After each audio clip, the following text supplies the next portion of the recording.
సారీరా శివ, లేట్ అయింది. పర్లేదులే. అమ్మకెలా ఉంది? వారం రోజుల కంటే ఎక్కువ ఉంచలేమంటున్నారా. నాకేం చేయాలో అర్థం కావట్లేదు. ఈ లోపు డబ్బులు ఎక్కడైనా సెట్ అవుతే చాలు.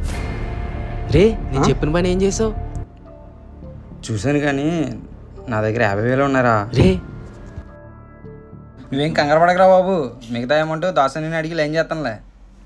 దాసా? అన్నకన్నా ముందు రాజు అనేవాడు ఒకడు ఉన్నాడు, వాడిని కాకపడితే పని అయిపోద్ది. మళ్ళీ ఈడేవడో? అదంతా నీకు తెలియాలంటే ముందు దాసన్న దగ్గర నుంచి స్టార్ట్ చేయాలి.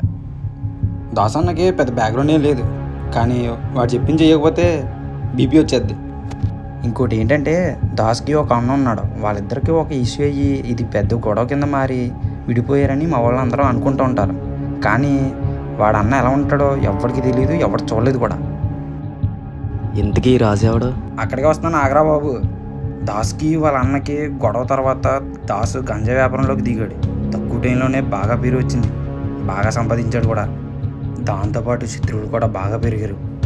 ఒకరోజు సరుకు డెలివరీ చేసేస్తుంటే దాసు మీదకి కొంతమంది అటాక్ చేయడానికి వచ్చారు. ఒప్పుకున్నంత వరకు పోరాడాడు. ఇంకా తను చచ్చిపోతున్న టైంలో ఎక్కడి నుంచి వచ్చాడో తెలియదు, కానీ రాజు వచ్చి అన్నను కాపాడాడు. దాంతో తన ప్రాణాలు కాపాడటం దాసుకు నచ్చి రాజుని తన పార్ట్నర్ కింద చేసుకున్నాడు. ఉండే కొద్దీ వాళ్ళ పార్ట్నర్షిప్ కాస్త ఫ్రెండ్షిప్గా మారింది. కానీ రాజు ఏమి అడిగినా దాసు కాదండ. అందుకే మనం రాజుని కాకపట్టాలన్న. అంతమిందా? అంటే నువ్వు అన్నట్టు రాజుగారిని పట్టుకుంటే పని అయిపోద్దంట. సరే కానీ వాళ్ళ దగ్గర ఎలా సెట్ అయ్యావు? ఓ అదా, దాసన్న రాజు ఇద్దరు రోడ్డు మీద దెబ్బలతో పడుంటే అది చూసి ఏం చేయాలి తెలియక హాస్పిటల్లో జాయిన్ చేసింది నేనే. ఇంకా అన్న వాళ్ళ బ్యాక్గ్రౌండ్ తెలిసాక అక్కడే ఇయ్యో చిన్న చిన్న పనులు చేసుకుంటూ వాళ్ళ దగ్గర ఉండిపోయాను.